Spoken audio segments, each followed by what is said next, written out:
మొట్టమొదటి న్యాయాధిపతి, రెండో న్యాయాధిపతి, మూడో న్యాయాధిపతి, నాలుగో న్యాయాధిపతి, ఐదో న్యాయాధిపతి. అది ఈరోజు 5. ఇంకో టైటిల్ మార్చి వెరడి. ఎందుకంటే మిథ్యాన్ ఉంది కాబట్టి ఇక్కడ గిద్యోను కాబట్టి ఆ పదం కొంచెం మార్చాను నేను. లేకపోతే మీరు మామూలుగా అర్థం కావాలంటే ఐదో న్యాయాధిపతి అని రాసుకోండి. ఐదో న్యాయాధిపతి గిద్యోను. లేదంటే కొంచెం డిఫరెంట్గా 5 ఉంది కాబట్టి ఇక్కడ అర్థమైంది కాబట్టి మిద్యానీయులను జయించిన గిద్యోను. ఈ 2 పదాలు అండి, మిద్యానీయులు, గిద్యోను. అందుకోసం ఆ పదం అలా రాసిన టైటిల్. లేదంటే ఐదో న్యాయాధిపతి అయిన ఒత్తినీయులు గిద్యోను అని రాసుకో. అలా రాసినా పర్లేదు. ఇప్పుడు మనం అసలు విషయంకి వచ్చేద్దాం. ఒక వాక్యం చదువుదాం. న్యాయాధిపతులు 6వ అధ్యాయము 1 నుండి 2 వచనాలు చదువుతారా? తీసారా?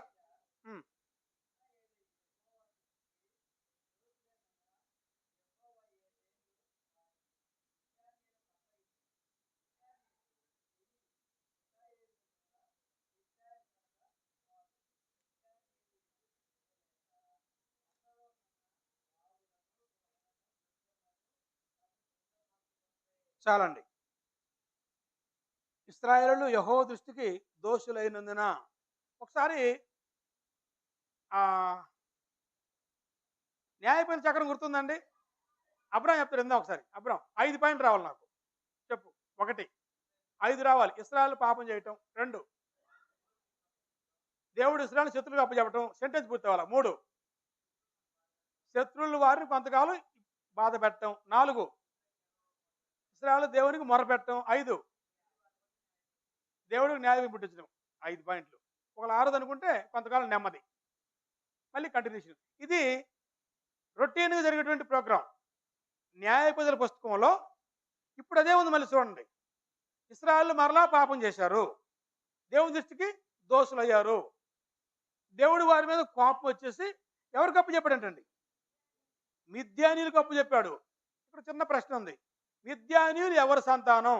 ఒకే ఒక మాట చెప్పేసేయాలి. మిద్యానీయులు ఎవరి సంతానం? అబ్రాహం సంతానం. భార్య పేరు చెప్పు. అబ్రాహం గుర్తుంది కదా? ఎక్కడ గుర్తుందా? ఆదికాండము 25 తర్వాత వచ్చినండి చదువు.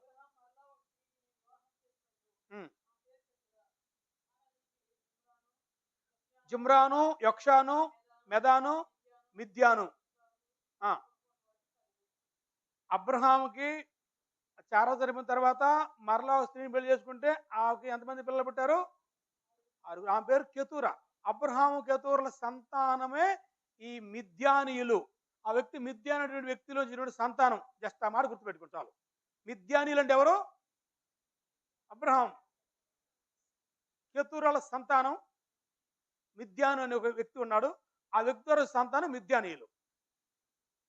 అట్లా జస్ట్ తెలియాలమ్మా. మోయాబీలు తెలియాలి, ఇశ్రాయేలు తెలియాలి, అమ్మోనులు తెలియాలి, ఫిలిస్తీన్లు తెలియాలి. ఇట్లా కొన్ని జాతులు తెలిసినప్పుడు మనకి ఈజీగా పాఠం అర్థమవుతుంది. కాబట్టి ఇప్పుడు దేవుడు ఎవరికి అప్పచెప్పాడు? మిద్యానీయులకు అప్పచెప్పాడు. ఎవరిని? ఇశ్రాయేలు. ఇశ్రాయేలు ఎవరి సంతానం?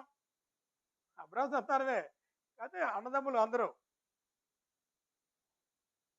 శారాకు ద్వారా వచ్చిన ఇస్సాకు, ఇస్సాకు కుమారుడు యాకోబు, యాకోబు కుమారుడు ఇశ్రాయేలు. అబ్రాహాంకే కెతూరు దోషుడు మిద్యాను. అంటే యాకోబు సంతానం కెతూరు సంతానానికి సమస్యలు అట్లాగనమాట. మిద్యానులకు అప్పు చెప్పాడు. మొట్టమొదటిది ఇశ్రాయేలు పాపం చేయటం, రెండవది దేవుడు శత్రువు అప్పు చెప్పటం, మూడవది మిద్యానీయులు చెయ్యి ఇశ్రాయేలు మీద హెచ్చాయిను కనుక వారు మిద్యానీయులు నిలవలేక కొండలో ఉన్న వాగులను గుహలను దుర్గములుగా తమకు సిద్ధపరచుకునేది. ఇబ్బంది పడుతున్నారు బాగా. ఎన్ని సంవత్సరాలంట? 7 సంవత్సరాల పాటు ఇబ్బంది పాల్పడ్డారు. ఒకసారి మీరు నోట్స్ రాసుకున్నమాటైతే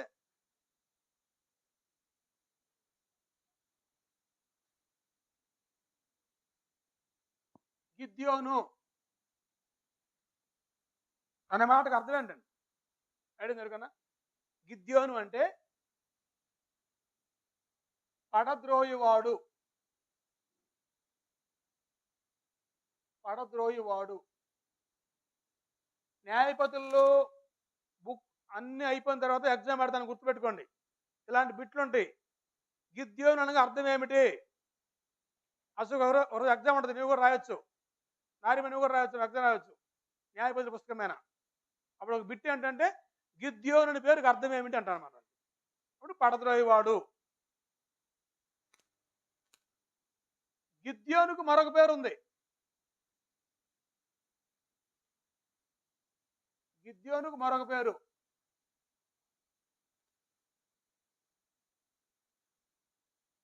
ఎరుబ్బయలు. ఎరుబ్బయలు.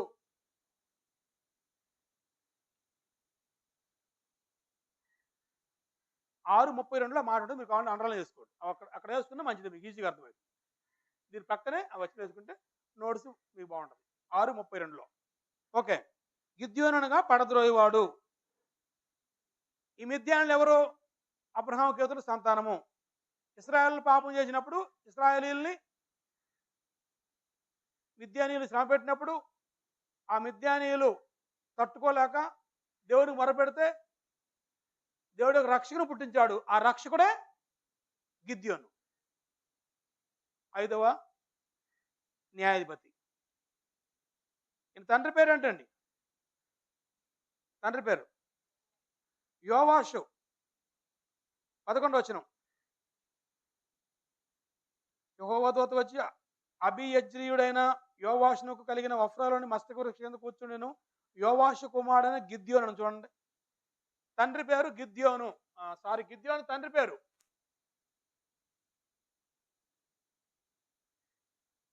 తండ్రి ఎవరండి?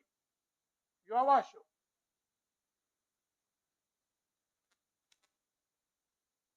యోవాషు కుమారుడు.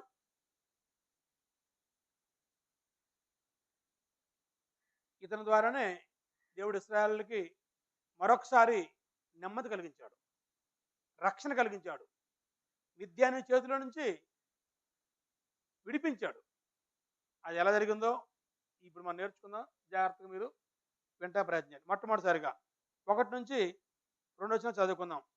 ఇశ్రాయేలు దేవుని దృష్టికి మరలా దోషులైరి. ఒక 13 పాయింట్లు సుమారు ఉంటాయి, దయచేసి జాగ్రత్త రాసుకోండి. మొదటిది, ఒకళ్ళు చదవండి స్పష్టంగా. న్యాయాధిపతులు 6వ అధ్యాయము మొదటి 2 వచనాలు ఒకటి చదవండి.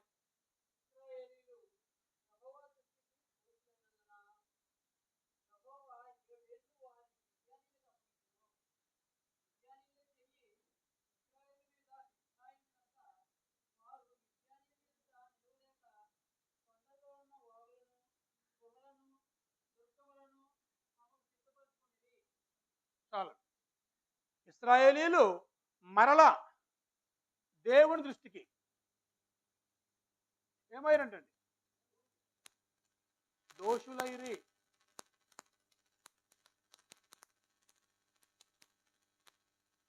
ఇశ్రాయేలీలు మరొకసారి దేవుని దృష్టికి దోషులయ్యారు. మనల్ని దేవుడు మన పాపాలన్నీ కడిగాడు, క్షమించేసి యేసు రక్తంలో కడిగేశాడు.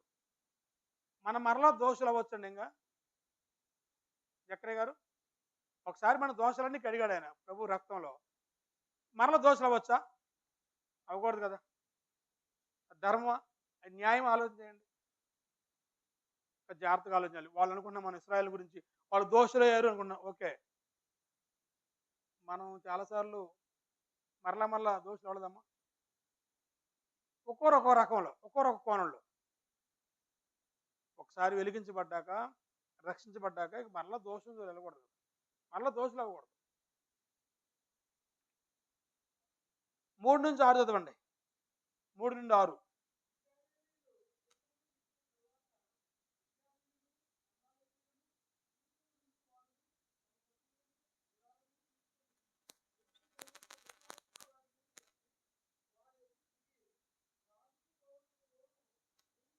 గాజాకు ఆ, ఆ.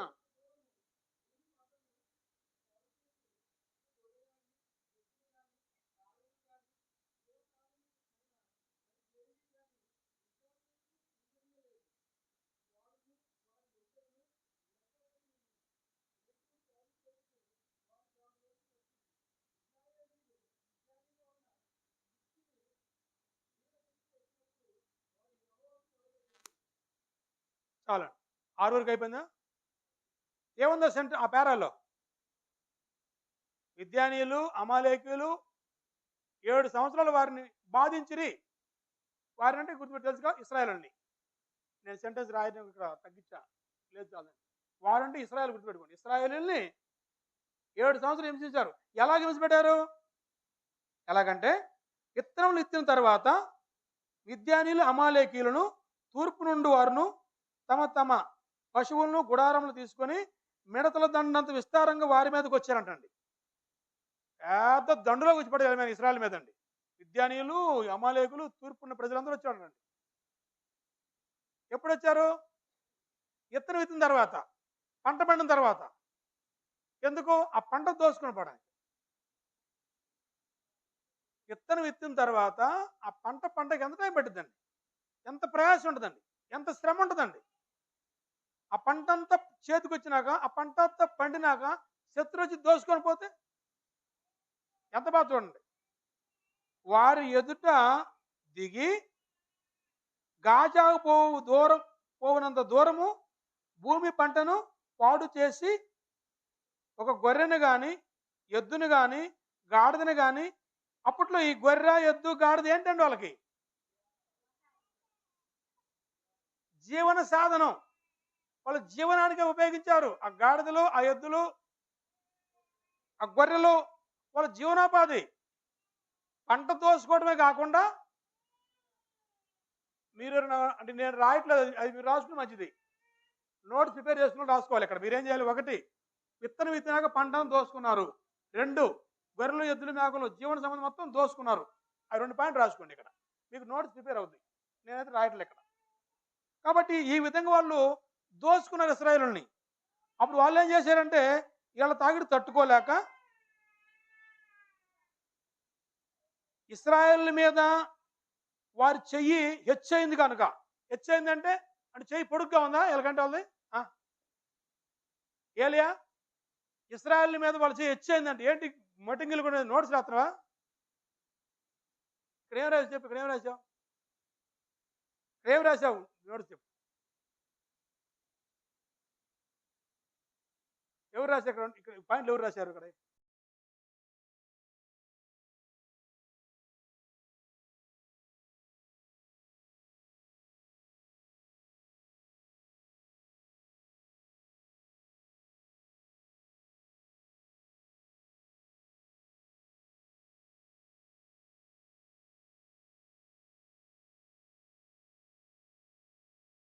హెచ్చుగా ఉందంట. వాళ్ళు బాగా ఇబ్బంది పెట్టారు. 7 సంవత్సరాల పాటు బాధించారు. అది రాసుకోండి. అప్పుడు ఏం చేశారు వాళ్ళు? వారి ఎదుట నిలవలేక కొండల్లో ఉన్న వాగులను, గుహలను తమకు దుర్గములుగా సిద్ధపరచుకొనిరి. దాక్కుంటున్నారండి, పారిపోతున్నారండి, తప్పించుకుంటున్నారంట, తట్టుకోలేకపోతున్నారు. పాపం చేసినప్పుడు మరి అనిపించలేదు వాళ్ళకి. అప్పుడు పాపం చేయబట్టి దేవుడు వాళ్ళ శత్రువులకు అప్పచెప్పాడండి. వాళ్ళు హింస పెడుతుంటే ఇప్పుడు పారిపోతున్నారు, తట్టుకోలేకపోతున్నారు. పొలమంతా దోసుకుపోతున్నారు, పంట, పశువులు పట్టకపోతున్నారు, గొర్రెలు, గాడిదలు, ఎద్దులు అవి పట్టకపోతున్నారు. ఏడ కనపడితే కొట్టేస్తున్నారు. అప్పుడు వాళ్ళు పారిపోతున్నారు, దాక్కుని. ఎక్కడ చూడండి, కొండల్లో, గుహల్లో, వాగుల్లో, వంకల్లో దాక్కుంటున్నారంటండి. ఎందుకంటే అంత బాధ. అప్పుడు వాళ్ళు ఏం చేశారంటే, వారు ఇశ్రాయేల్ 5వ వచనంలో, వారును వారి వంటలు లెక్కలేకుండాను దేశం పాడు చేయడానికి వారు దానిలోనికి వచ్చిరి. ఇశ్రాయేలీయులు మిద్యానీయుల వలన మిక్కిలి హీన దశకు వచ్చినప్పుడు, ఇక అప్పుడు చివరి స్టేజ్లో ఎవరు గుర్తొచ్చారమ్మా? మనకు కూడా అంతే అనుకోండి, ఇంచుమించుగా. అన్ని లైన్గా ఉండి పడుచుకోం దేవుణ్ణి. ఒక రకంగా ఉన్న పడుచుకోం. బాగా తీవ్రంగా ఉండి మాత్రం అప్పుడు ఇక అయ్యా దేవా తండ్రి, ఇక నువ్వేనా దిక్కయ్యా అనుకుంటా కదమ్మా. అంతేనమ్మా? అదేదో మొట్టమొదటిలో ఉంటే. ఈ ఇశ్రాయేల్ ప్రజలు పాపం చేసి దేవుడు వాళ్ళ చేతులకు అప్పచెప్పినాక వాళ్ళు ఇబ్బంది పెడతా ఉంటే, అప్పుడు చివరి స్టేజ్ ఏంటంటే, వారు మిక్కిలి హీనదశకు వచ్చినప్పుడు వారు యెహోవాకు మొర్ర పెట్టిరి. 6వ వచనంలో. ఇప్పుడు ఎన్నో పాయింట్ వచ్చింది? ఇశ్రాయేల్ పాపం చేయటం 1 దాటొచ్చాం మనం. 2వది శత్రువులకు అప్పచెప్పటం. 3వది శత్రువులు బాధ పెట్టడం. 3 అయిపోయింది. 4వది మొర్ర పెట్టడం. ఇప్పుడు ఇందులో 4 విషయాలు చెప్పుకున్నప్పుడే మనం ఓకే. అప్పుడు 7-10 వచనాల వరకు. ఇప్పుడు మొరపెడితే దేవుడు మొర ఆలకిస్తాడా? ఎన్ని సార్లండి? మీరేది చెప్పండి. 2 సార్లు మిస్టేక్ చేసాం. మళ్ళీ మూడోసారి ఏమంటారు? ఆ! 2 సార్లు లేదు. అంతేనమ్మా? 2 సార్లు పొరపాటు చేశాడనుకుందాం. మళ్ళీ ఎత్తి ఏమంటారు? మీరెవరన్నారు? అందరూ మంచోళ్ళు. ఇప్పుడు నేనొక్కడినే కోప్పడేది అదేగా. మీరెవరేమనరు కదా! నువ్వు ఒకే పొరపాటు 2 సార్లు చేస్తే మీరేమనరా ఎవరిని? 3 సార్లు చేస్తే ఏమనరా? ఈళ్ళు ఎన్ని సార్లు చేశారు రకంగా. మాట మాటకి దోషులు కావటం, నేరం చేయటం, ఏదో పాపం చేయటం, అయ్యయ్యయ్య! తప్పైపోయింది క్షమించండి తండ్రి. మమ్మల్ని కాపాడయ్యో బాబో! అని మళ్ళీ ప్రార్థన చేయటం. అప్పుడు దేవుడు ఏం చేయాలి ఆళ్ళని? ఒకవేళ మనముంటే ఆ స్టేజ్‌లో ఏం చేస్తామంటున్నాడు? అది నా ప్రశ్న. అదండి. ఆయన యథార్థం చెప్పాడండి. కానీ దేవుడు చాలా మంచోడండి ఆయన. మీరు ఎన్ని సార్లు మొరపెట్టినా ఆయన మళ్ళీ ఏం చేస్తాడంటే ఎందుకంటే ఆయన పిల్లలేగా. ఇప్పుడు మరలా ఒకసారి ఆయన ఏం చేసి చూడండి. 7-10 చూడండి ఒకసారి. ఆ!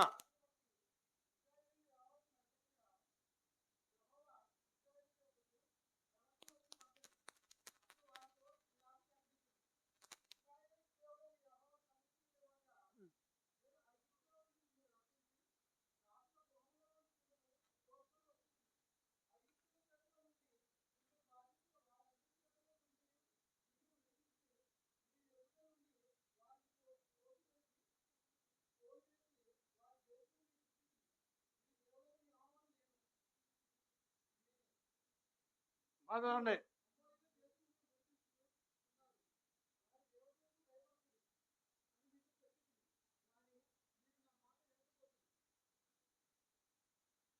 అయిపోయిందా 10 వరకు. ఏమవుతుందో పేరాలో? యెహోవా ఒక ప్రవక్తను పంపించాడు. ఒక దూతను పంపించాడు. ఏం చెప్పాడు ఆళ్ళతోటి? మిమ్ములను ఐగుప్తు నుంచి తీసుకొచ్చాను. తీసుకొచ్చాడా? తీసుకొచ్చాడు.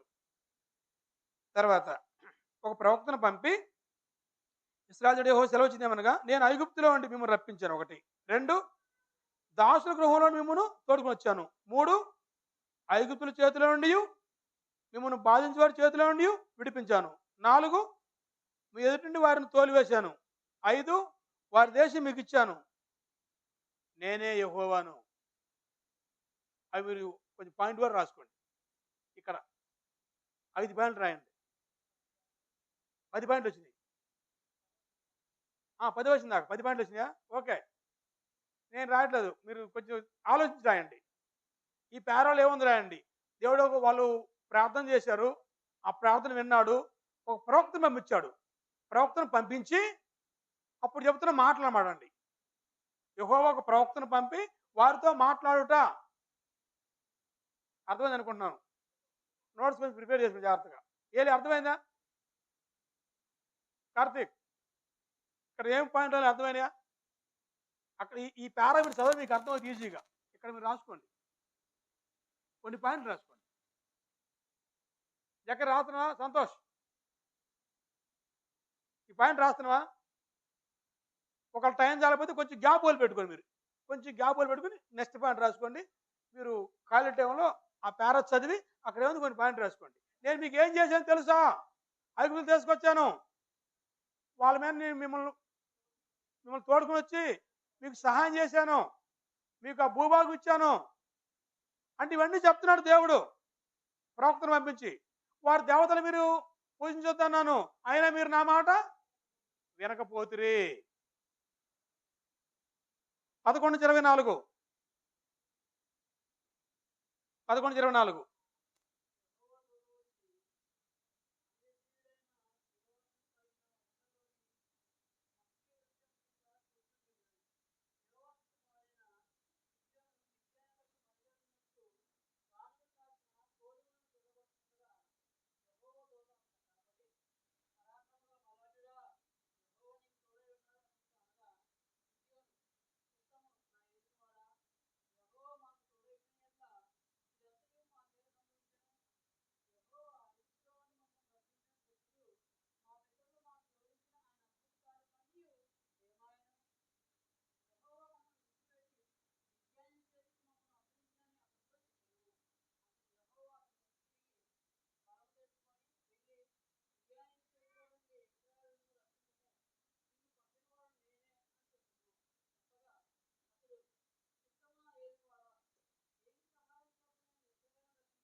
ఒక్క నిమిషం ఆగుదాం.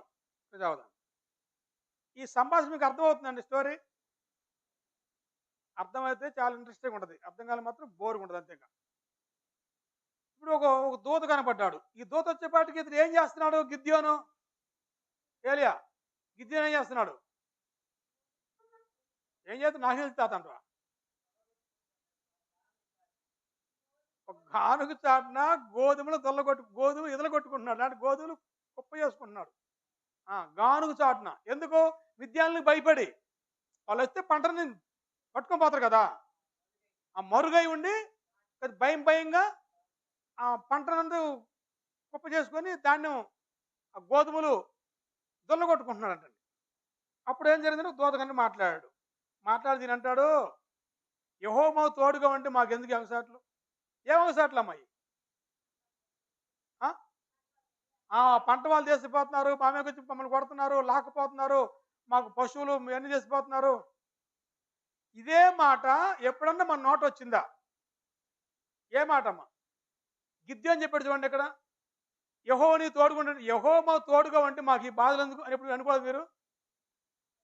ఎవరు చెప్పండి నేను. నేను ఎవరు చెప్పలేను మీరు అంటున్నారు లేదా? అక్క ఎవరు అనుకోలేదా? ఊరి నిజంగానే. అమ్మ జ్యోతిమ్మ ఎప్పుడు అనుకోలేదా మనసులో కానీ? అంటే ఎవరితో అనకపోయినా మీరు మనసులో అనుకోలేదా? మాకు ఈ ఎగసాటు లేదు, ఈ బాధ లేదు. ఇప్పుడు దేవుడు మాకు తోడుగా ఉంటే మాకేంది ఇది అనుకోలేదా? అనుకున్నా చెబుతాను ఇప్పుడు అడిగితే. చక్రి గారు ఎవరు ఎప్పుడు అనుకోవాలి మీరు మనసులో? మరి దానికోసం ఏంది అంత అల్లాడిపోయారండి? చాలాసార్లు అనిపించింది మనసులో. అంటే మనం ఎవరితో అనం పైకి. మనసులో ఆ బాధ లేదమ్మా. నేను ప్రార్థన పోతాన్ని, నేను బాప్తిసం పొందిని, నేను ప్రతి ఆదివారం దేవుడిని నమ్ముకుని, ఏంది నాకు ఈ బాధలు అనిపించలేదా? ఆహా!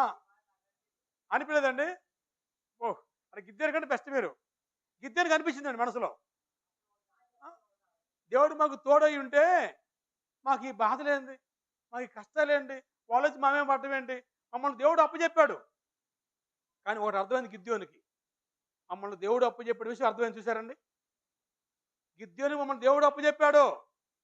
కాబట్టి ఇప్పుడు నేను ఎలాంటి వాడిని? నేను అత్యల్పుడిని, బలహీనుడిని, నేను సామాన్యుడిని. నేను వాళ్ళని ఎలా కాపాడుతాను? అప్పుడు నేను వాళ్ళని కాపాడను అనటానికి, లేదా మీరు దేవుడితో అనటానికి నాకు నిదర్శనం కావాలన్నమాట. ఇప్పుడు చదవండి తర్వాత. హ్మ్. హ్మ్. హ్మ్. దేవదూత గారు ఒక చిన్న చిన్న ఎగ్జామ్ ఒకటి పరీక్ష. ఏంటంటే నేను ఇంట్లో లోపలికెళ్ళి అర్పణ తీసుకొస్తా. ఒక మేక పిల్లనో, లేదా గొర్రె పిల్లనో, లేదంటే రొట్టె, గోధుమ పిండి, ద్రాక్షారం తీసుకొస్తా.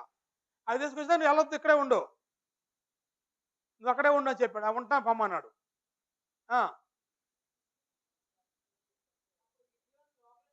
లోపలికి పోయి మేక పిల్లల్ని తూమెడు పిండితో పొంగని భక్ష్యాలు చేసి ఆ! హ్మ్. హ్మ్.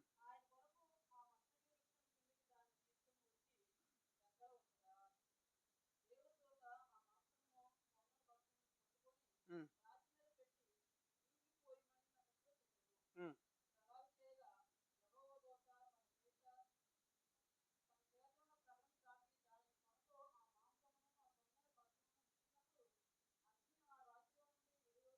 వెడలి ఆ మాంసమును కాల్చివేసాను. ఆ!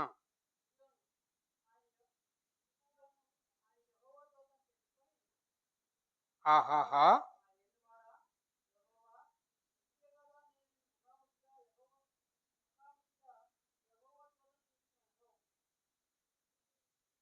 అప్పుడు యెహోవా నీకు సమాధానము భయపడకము.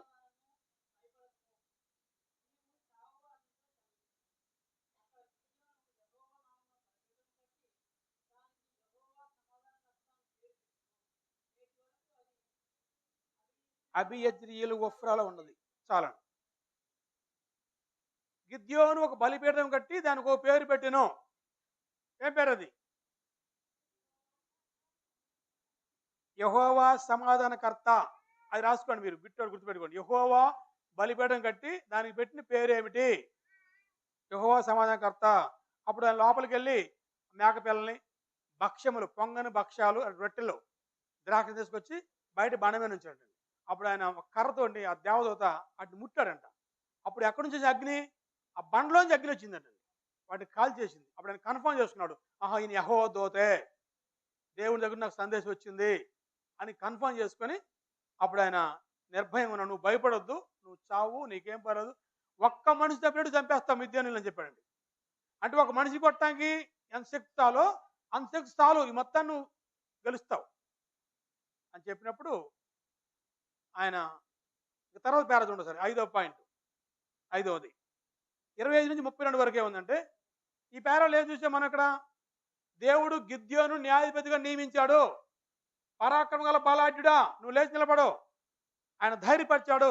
ఆయనకు ఒక సూచన ఇచ్చాడు. నువ్వు మిద్యాన్ని గెలుస్తావు, ఒక్క మంది గెలిచిన గెలుస్తావు, ధైర్యంగా ఉండు, నువ్వు భయపడదు, నువ్వు చావు, నీకు నేను తోడుగా ఉంటాను. అదనమాట అండి. ఆయన నియమించి గిద్యోన్ని న్యాయాధిపతిగా సెట్ చేశాడండి. ఇప్పుడు తర్వాత పేరు 25 నుండి 32 వరకు.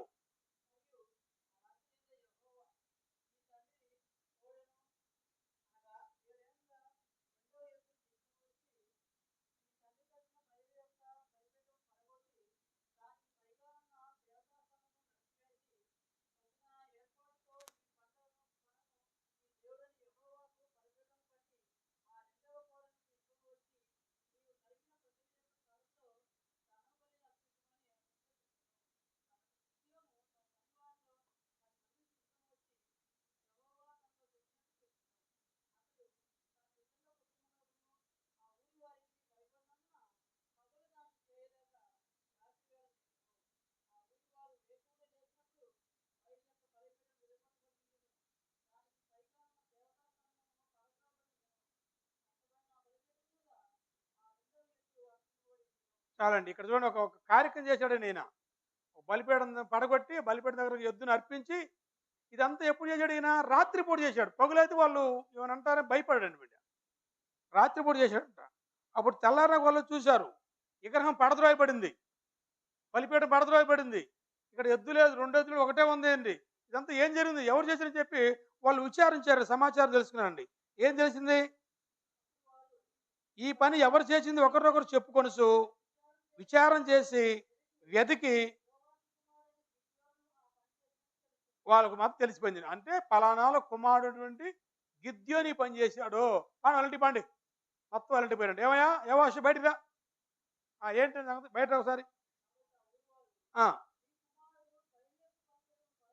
ఉమ్, ఉమ్. అతను చచ్చిపోవాల్సింది, చంపారు అతను. మేము దేవత విగ్రహాన్ని పడగొడతాడా? బయలుదేవత బలిపెట్టి పడగొట్టాడు, ఆ ఎద్దును అర్పించాడు, నీ కొడుకు చేసింది కాబట్టి అతను చావాల్సిందే, తీసురా బయట తీసురా అని కొడుకుని చెప్పేసి తండ్రి ఇంటి మీదకి గొడవకు వచ్చారండి. అప్పుడు ఆయన ఏమన్నాండి? ఉమ్, ఉమ్,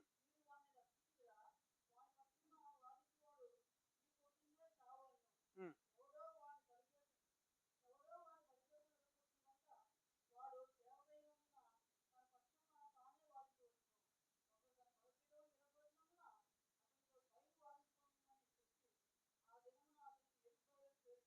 ఇది గుర్తుపెట్టుకోండి. ఎరుపయ్యలు ఎవరు పెట్టిన పేరు? ఎవరికి పెట్టాడు? గిద్యోని పెట్టాడు. ఎందుకని? ఆ విగ్రహాన్ని పడదోశారు కాబట్టి. అది గొప్ప కార్యం అనమాట అండి. బయలుదేవతలు టీ కూడా చిన్న విషయం కాదు. ఈయన అన్నాడు, అప్పుడు మీరేంటి అనేది ఇప్పుడు? నన్ను గొడవకు వచ్చారు, ఏమని? ఎవరి పక్షాన? బయలు పక్షాన. నిజంగా బయలు దేవత దేవుడు అయితే ఏం చేయాల? ఆయన చూసుకుంటాడు, మీకెందుకు? అతను బలిపీడ కూడా అతను రోసం వచ్చి అతను కోపం వచ్చి రావాలి, చూసుకుంటాడు, మీకెందుకు అని చెప్పేసి వాళ్ళు పంపించేశారండి. మీరేం మాట్లాడతారు, అతనే చూసుకుంటాడు. అప్పుడు ఆయనకు పేరు పెట్టినమాట అండి. ఇక్కడ ఏముంది పేరాలంటే గిద్యోను బయలు బలిపీఠమును పడగొట్టుట అని రాసుకోండి. 25:32లో గిద్యోను బయలు బలిపీఠమును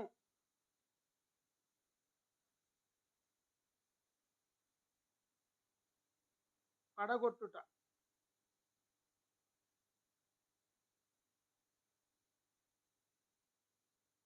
గిద్యోను బయలు యొక్క దేవత యొక్క బలిపెట్టని పడగొట్టాడండి. వాళ్ళు గొడవకు వచ్చారు. వాళ్ళ నాన్న చెప్పాడు, మీరే చూసుకోండి, వాళ్ళు చూసుకుంటారు, మీరు పోండి. అది నిజంగా దేవత అయితే అతను చూసుకుంటాడుగా, మీకెందుకు గొడవ అని చెప్పేసి వాళ్ళు పంపించేసారండి. అప్పుడు 33 నుండి 40 వరకు ఇది చదవద్దులే, నేను మీకు చెప్పేస్తాను, రాసుకోండి. దేవుడు గిద్యోనుకు సూచన ఇచ్చుట 33-40 వరకు. టైం సరిపోతుంది, త్వరగా రాయేసుకోండి.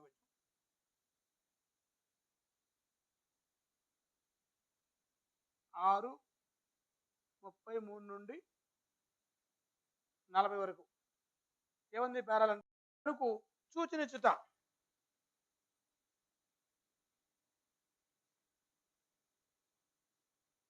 ఇంతకుముందు ఎప్పుడు విన్నారా దీని గురించి చెప్తారా? ఇంతకుముందు విన్న వాళ్ళు ఐడియా ఉందా? ఉపార్థం ఐడియా ఉందండి? ఇంకెవరు చెప్తారా?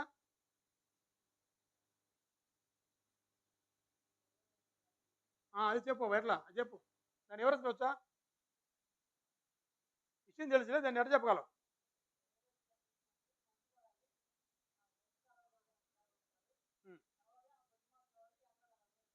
అంతే,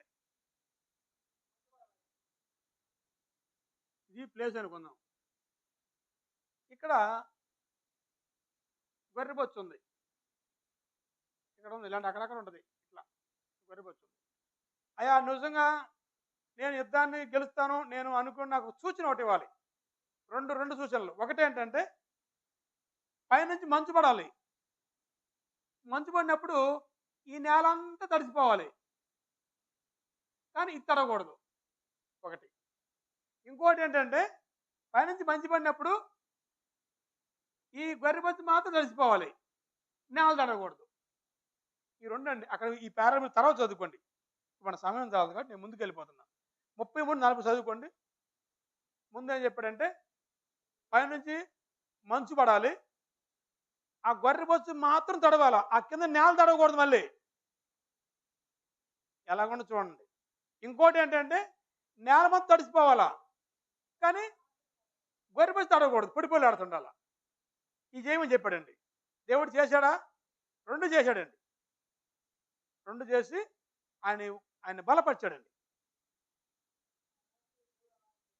ఆ రాత్రి అలా చేశాడు. ఆ 2 మీరు ఇక్కడ రాసుకుంటే బాగుంటుంది అనుకుంటున్నా. ఒకటో సూచన ఏంటండి, ఆకాశం మంచుపడి గొర్రెబొచ్చు మాత్రమే తడవాలి, నేల తడవకూడదు.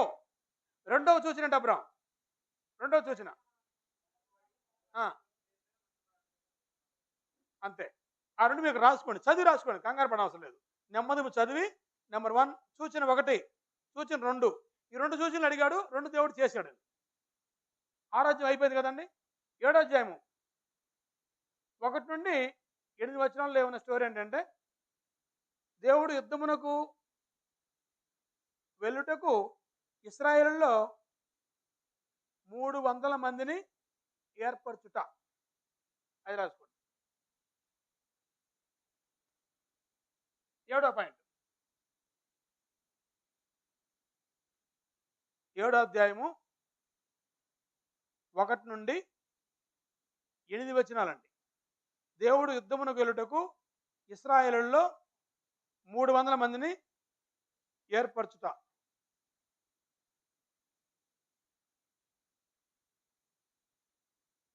7వ అధ్యాయం 1 నుండి 8 వచనాలు. గిద్యోనా, దేవుడు ఇశ్రాయేలీలు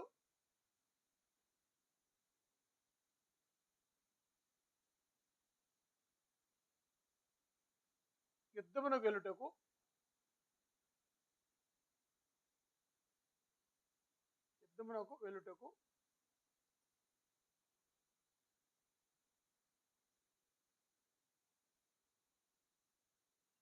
వారిలో నుండి ఎంతమంది అనుకున్నానండి? ఎంతమంది అమ్మా? వారిలో నుండి ఎంతమంది అనుకున్నాడు? 300 మందిని నియమించుట లేకపోతే ఎన్నుకొనుట.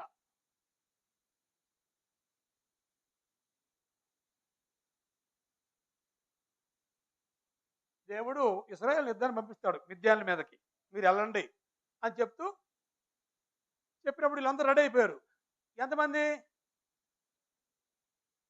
32,000 మంది రెడీ అయిపోయారు ఇశ్రాయేలు సైన్యం. వెళ్తామండి, యుద్ధానికి వెళ్తామన్నాడు. ఆగండి ఆగండి అన్నాడు దేవుడు, ఒక నిమిషం ఆగమన్నాడు. ఏంటండి యుద్ధానికి వెళ్ళమని? ఆగండి ఒక నిమిషం. మీరు ఇంతమంది యుద్ధానికి పోయారు అనుకో, ఎక్కువ మంది మీరు ఇప్పుడు అప్పగించడం.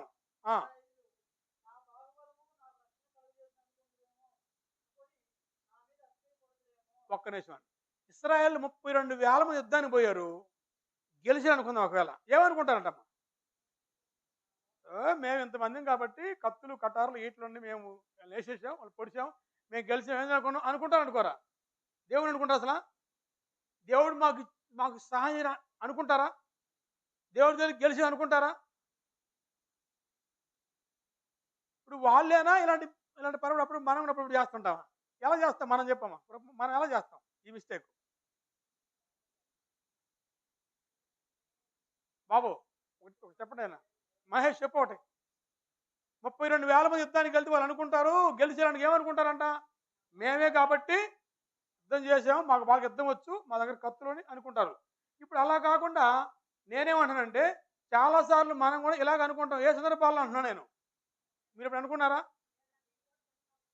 ఏదైనా మనం సాధించినప్పుడు, కొంచెం గెలిచినప్పుడు, కొంచెం ఏదైనా పొందినప్పుడు ఏమనుకుంటామండి? మరి ఏంటనుకున్నాను నేను ఫస్ట్గా జాగ్రత్తగా ఉంటాను, అంతే అనుకున్నామా? నేను కొంచెం ఎప్పుడైనా సరే వీళ్ళ కాదు వాళ్ళ కాదు నేను అంటే, అప్పుడు మనం దేవుడిని పక్కన పెట్టేసామమ్మా. ఇప్పుడు దేవుడితో గిల్లుకోండి, నేను మా భార్య మా పిల్లలు అంత కష్టపడమండి, రెయ్యి మూలు తిన్నాం లేదు, రెక్కల ముక్కలు అంటే ఇప్పుడు మీ రెక్కల ముక్కలు చేసిన దేవుడే లేదా? యెహోవా ఇల్లు కట్టించకపోతే ఆయన ప్రయాసం అర్థమే కదా. ఏదైనా చదువుకున్నాం, ఏదైనా జాబ్ వచ్చింది, ఎలాంటి మాట చెప్పాలండి? నేను చదివానండి, ట్యూషన్ పోయానండి, అది రెయ్యి పోయి మా మమ్మల్ని చదివించారు, అసలు నేను చదివానండి, నేను ఎప్పుడు చదివానండి పుస్తకాలని. అంతేగాని దేవుడి జోకి లేదు. అంటే కొంతమంది వాక్యం అవగాహన లేని ఆ మాట మాడతారు. దేవుడి పట్ల భక్తి లేని వాళ్ళు. ఆ కష్టపడి చదివిన గుర్తుంచింది ఎవరు? దేవుడు కదా. జ్ఞాపకం ఇచ్చింది ఎవరు? నీకు ఆరోగ్యం ఇచ్చింది ఎవరు? ఒక ఎగ్జామ్ రోజు జ్వరం వస్తే ఏం చేస్తారమ్మా? ఎగ్జామ్ రాత్రా? ఎగ్జామ్ రోజు జ్వరం వచ్చింది, ఎగ్జామ్ రాయగలవా? ఒక ఎగ్జామ్ పోయావు, మొత్తం మర్చిపోయావు, క్వశ్చన్లన్నీ ఆన్సర్లు మర్చిపోయావు, ఏం చేస్తావు? బాగా చదివావు కాబట్టి ఇప్పుడు అప్పుడప్పుడు లేకపోతే ఎక్కువ సార్లు తరచు మనం కూడా ఇలాంటి ఆలోచన వెళ్ళిపోయే ప్రమాదం ఉంటుంది. ఎప్పుడైనా వాళ్ళు అనుకున్నా ఎప్పుడన్నా నేనే చేసి అనిపించినా ఎప్పుడన్నా అనిపిలా? ఎప్పుడైనా సందర్భం బాబు నీకు అనిపించిందా? అర్థం కాదు, ప్రశ్న అర్థం కాదు కదా. మరి చెప్పు, అర్థమైంది, ఆన్సర్ చెప్పు. ప్రశ్న అర్థమైంది. నీకు ఎప్పుడు అనిపించిందా? ఏదైనా ఇప్పుడు 10 రూపాయలు సంపాదించావు అనుకుందాం, లేదంటే ఏదో చేసావు, ఏదో గెలిచావు అనుకుందాం, అప్పుడు నీ ఫీలింగ్ ఎలా ఉంటుంది అంటున్నా? ఇట్లా అనుకుంటావు అనుకోవా? ఎందుకనుకున్నా మరి? అసలు రోజు నేను ఎక్సర్సైజ్ చేశాను అనిపిదా? అప్పుడు నువ్వు దేవుడిని పక్కన పెట్టి లెక్క. నేను ఎక్సర్సైజ్ చేశానంటే బాబు, నేను పరిగెత్తాను, గెలిచాను, కప్పు తెచ్చుకున్నాను, నేను గెలిచాను అంటే నువ్వు దేవుడిని సహాయం చేయలేదా? బాగా పరిగెత్తినప్పుడు గుండె ఎంత స్పీడ్ కొట్టుకుంటుందమ్మా?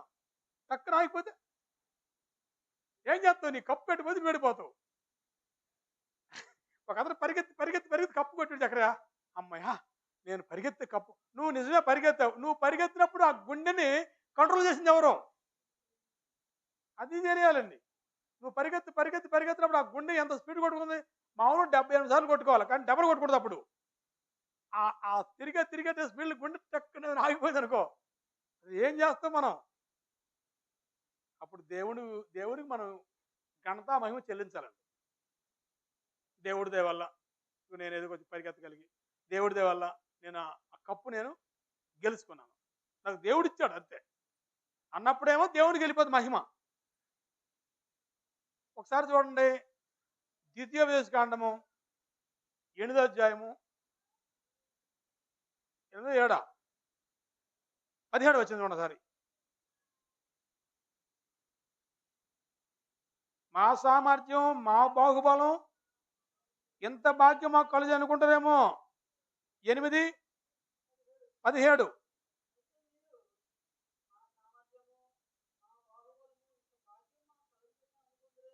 ద్వితీయోపదేశ కాండం 8, 17 చదివాడు ఇప్పుడు ఆయన. ఇశ్రాయేలు అనుకుంటారంట మా సామర్థ్యం, మా బాహుబలం, మాకెంత భాగ్యం వచ్చింది. నిజంగా ఇశ్రాయేలుకి అంత భాగ్యం ఎలాగొచ్చిందమ్మ? అంత బంగారం, అంత కనాను దేశం, ఆ నదులు, ఆ పంటలు ఎలాగొచ్చినాయి వీళ్ళకి? వీళ్ళు సంపాదించారా? దేవుడిచ్చాడు. కానీ వాళ్ళు ఏమనుకున్నారంట? మా సామర్థ్యం, మా బాహుబలం, మా శక్తి సామర్థ్యం అంటున్నారంట. అందుకని ఇక్కడ కూడా ఒకవేళ మీరు ఈ 32,000 మందితో పోయి యుద్ధం గెలిస్తే మీరు ఏమనుకోపోతారు? మేము యుద్ధం చేయబట్టి గెలిచామనుకుంటాం. కాబట్టి ఒక పని చేయి, ఇంతమంది వద్దు. మరి ఏం చేయాలమ్మా? మీరు ఎవరైతే భయంగా ఉంటారో, కొంచెం గుండె లబ్డప్ అంటదో వాళ్ళందరినీ ఇంటికి పంపినాడండి. అప్పుడు ఎంతమంది పోయారు ఇంటికమ్మా? 22,000 మంది ఇంటికి పోయి. వీళ్ళందరూ ఎట్ట వచ్చారు పొద్దున? మరి ఎందుకు వచ్చారు పొద్దున? అండ్ లోపల భయం ఉంది.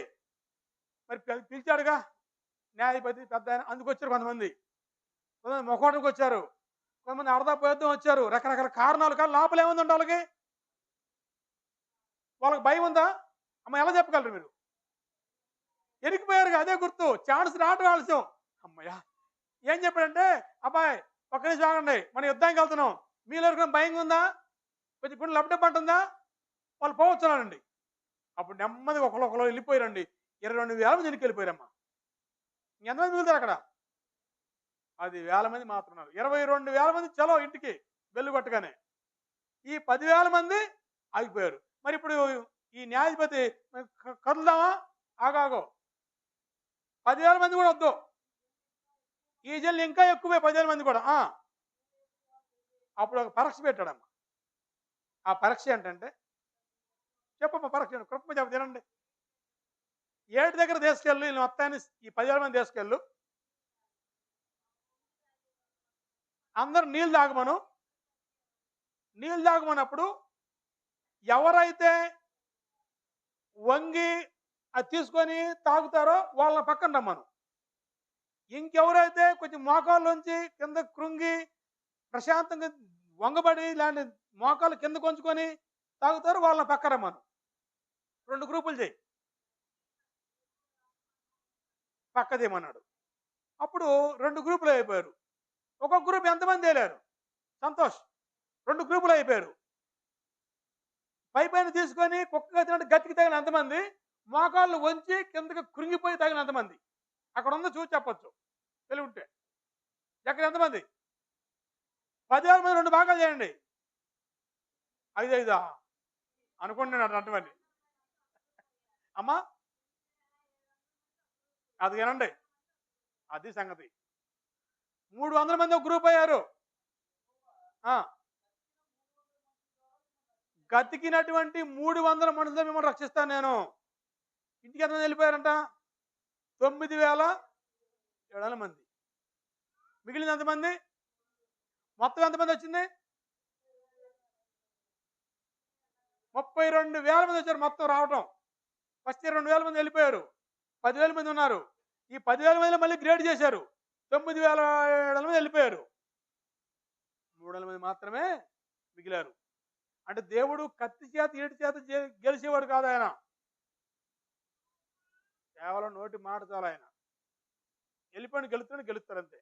ఈ 300 మంది అయినా సరే ఎందుకు వాళ్ళంటే, మీరు అసలు ఏ జోక్యం లేకపోతే రేపొద్దున అసలు మీకు విలువ ఉండదు, గౌరవం ఉండదు, భక్తి ఉండదు. అందుకోసం వీళ్ళని కొద్దిగా ఉండాలి నామకార్థం. లేదంటే అసలు ఇల్లుడు అవసరం లేదు తెలుసుకుంటే. ఒక దోత 180,000 మంది ఒకసారి చంపేసింది. ఒక దోత అశ్వరీయుల సైన్యాన్ని ఒక నైటే.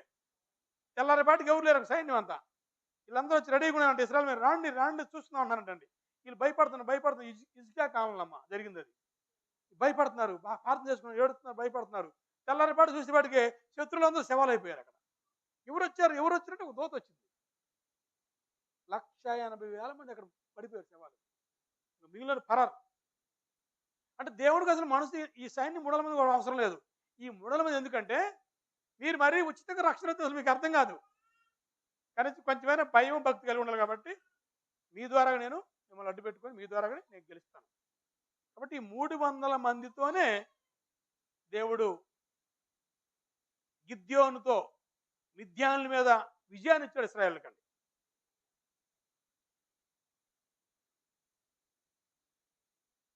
9 నుండి 25 వరకు చదవద్దు, మనం రాసుకున్నాంలే. దేవుడు ఇశ్రాయేలుకు విజయం కలుగజేయుట 9 నుండి 25 వచనాల వరకు.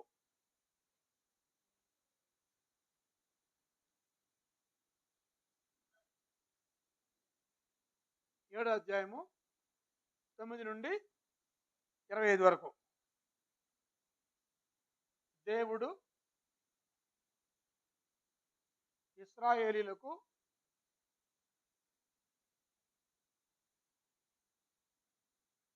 విజయం కలుగజేయుట.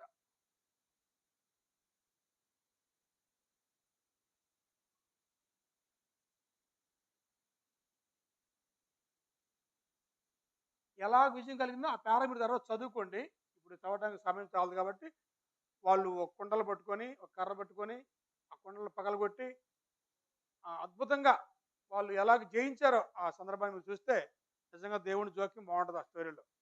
మీరు 4-5 పాయింట్లు రాసుకోండి వీలైతే, కొంచెం ఖాళీలు పెట్టి నోట్స్లో వాళ్ళు ఎలా జయించారో అది మీరు కొంచెం 4 పాయింట్లు రాసుకుంటే మీకు ఉపయోగపడుద్దండి. దేవుడు ఇశ్రాయేలుకు విజయం కలుగజేయుట. తర్వాత 8వ అధ్యాయం.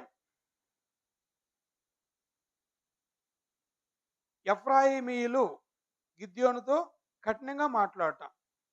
8వ అధ్యాయం 3 వచనాల్లో ఏముందంటే,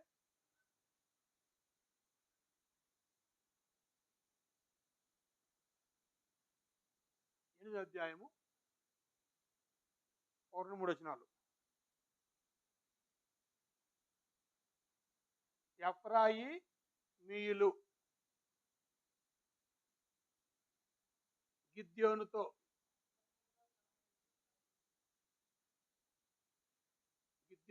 కఠినంగా మాట్లాడింది.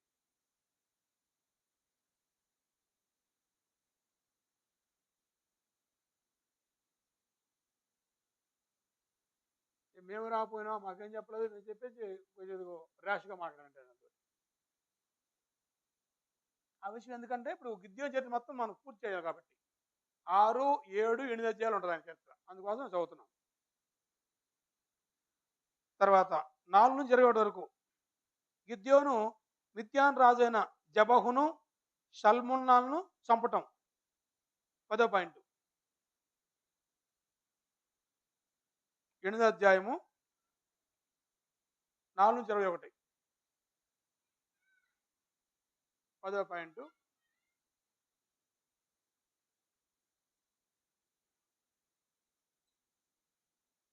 4 నుంచి 21 గిద్యోను మిద్యాను రాజు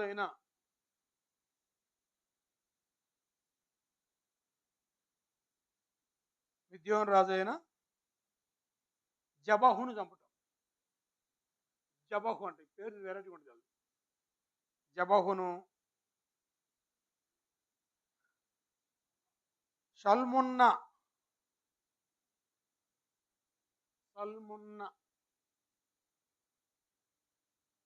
జబహును సల్మున్నాను చంపాడు. శత్రులు లేరే కాలకి. అప్పుడు దేశం 40 సంవత్సరాలు ఎలా ఉందండి? నెమ్మది. ఎన్నో స్టెప్ ఇది? 5వది. అప్పుడు 11వ పాయింట్ వచ్చేసి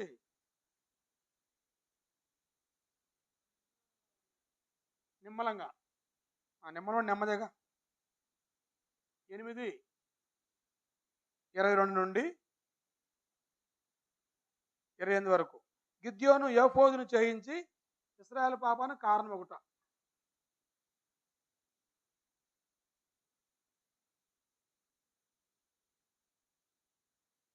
ఏఫోదును చేయించి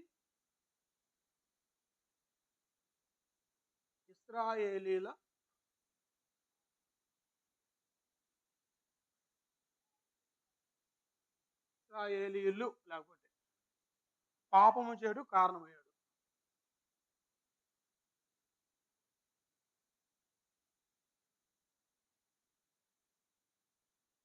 పాపం చేయడం కారణమని.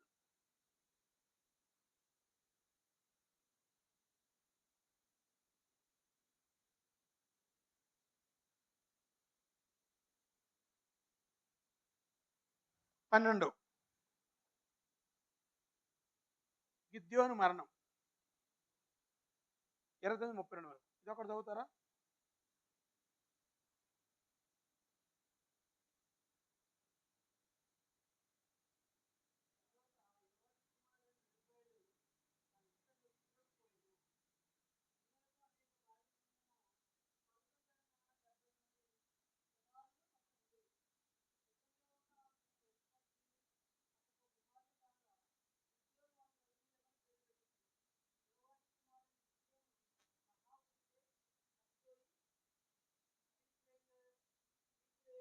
ఉమ్,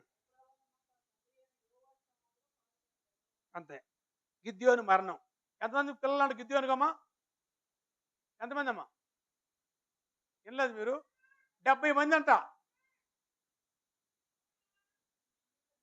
చివరిగా ఒక మాట చెప్పి ముగిచ్చేస్తుంది. చివరి మాట నేను వచ్చిన చదువుతాడు, ఎవరో చెప్పాలి ఆ మాటకి ఆన్సర్ చెప్తే ముగిచ్చేస్తుంది. న్యాయపతులు 8, 33, 35.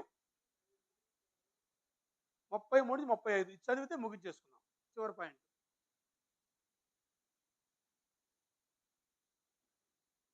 8, 33, 35.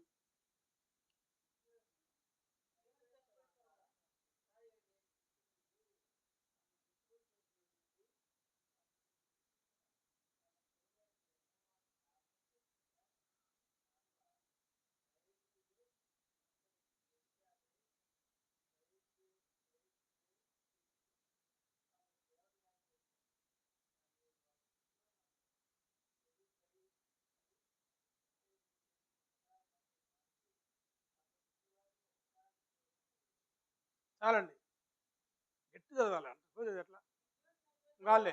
చాలు చాలు చాలు చాలండి. ఏముందని ఈ మొత్తంలో ఎవరైనా ఒక మాట చెప్పండి, రాసేస్తే ఇక్కడ ఒక మాట రాద్దాం అనుకోండి. ఇక్కడ నేను ఒక మాట రాయాలి, ఏమైనా సరిపోద్ది ఆ పేర మొత్తంలో. ఆ మొత్తం చెప్పొద్దు. ఎవరు చెప్తారు చెప్పండి? కార్తీక్ చెబుతావా? ఎవరని చెప్పొద్దు, ఒక్క మాట అయిపోయి చదువుతున్నా. ఎవరని చెప్తే కుదరదు, ఒక్క మాట చెప్పండి ఏదైనా. కాపండి. ఓకే, అంతే. Very good. ఇంకెవరు చెప్తారా? చెబితే ముగిచ్చేద్దాం. రాంబాబు అర్థమైందా? చదువుతాడు, మళ్ళీ వింటావా? చదువు అబ్బాయి. ఎవరు మాట్లాడు? రాంబాబు చెబుతాడు. ఇను జాగ్రత్తగా.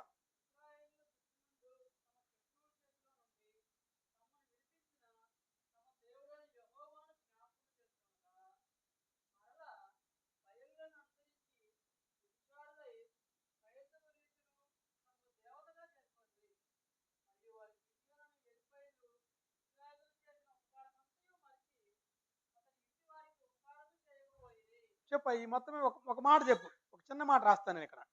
ఏముందా ఆ చదివిన మాటల్లో? శ్రావణ్ చెప్పమ్మా.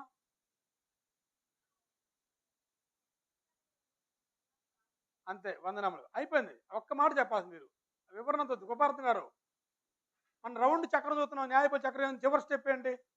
ఈయన విజయాన్ని ఇచ్చాడు, ఈయన మరణించాడు, మరణించి మళ్ళీ వేసిన మళ్ళీ వాళ్ళు మామూలుగానే ఆ మాట చెప్పాలి.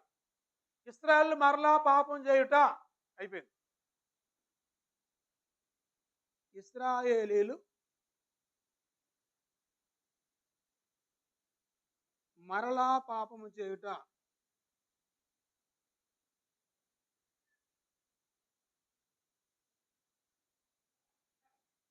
ఇప్పుడు ఈ చివరిగా ఏలియా చెప్తాడు. ఈ తర్వాత చక్రం నెక్స్ట్ ఏంటి మరి? ఇప్పుడు ఏలియా నెక్స్ట్ ఒకవేళ ఉంటే కంటిన్యూషన్ ఏంటి చెప్పు. నెక్స్ట్ అర్థం కాల పాట ఉంటుంది నీకు. తీసేయి. కార్తీక్ చెప్పు. యవనస్తులు నేర్చుకోండి కొంచెం వాటి అలా ఆలోచించాలి. సంతోష్ చెప్పు. నెక్స్ట్ కండిషన్ చెప్పు.